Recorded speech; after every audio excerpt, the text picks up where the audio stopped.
lady a chair next to the tree so she can the sit. ever stalwart, ever consistent, ever true, past laureate winner of Mask, to Gunnar.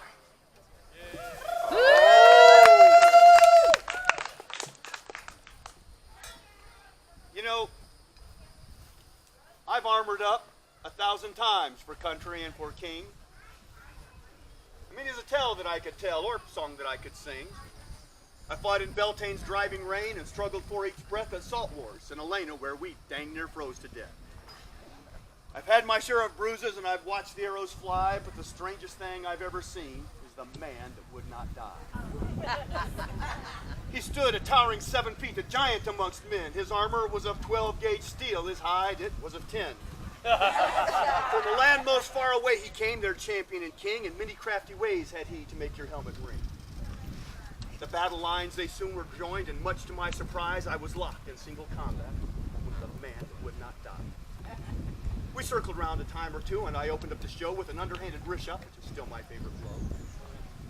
He didn't even bat an eye, just calmly struck me down and split my helm completely from the chin up to the crown. I know my sword was still entrapped in the dent left in his side. With a mighty knight, his people cheered as the man that would not die. A full 24 fighters fell beneath his awesome might, but though many blows did land, it seemed that everyone was light.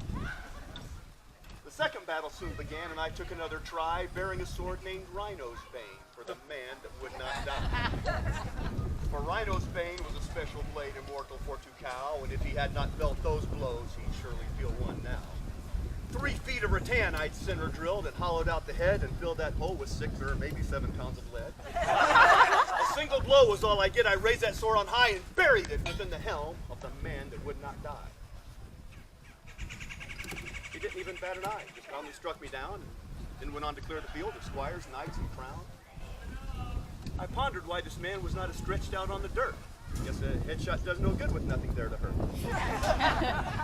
The third engagement was delayed to give the Kyrgians time to pry the sword from out the head of the man that would not die.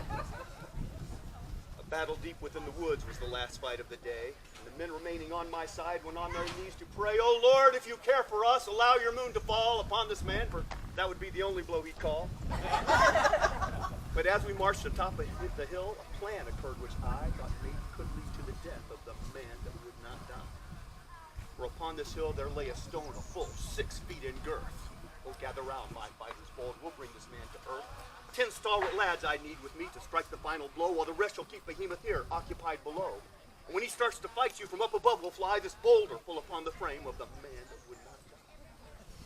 It happened just as I foresaw, from out the woods he ran, and stopped there right below us as according to the plan.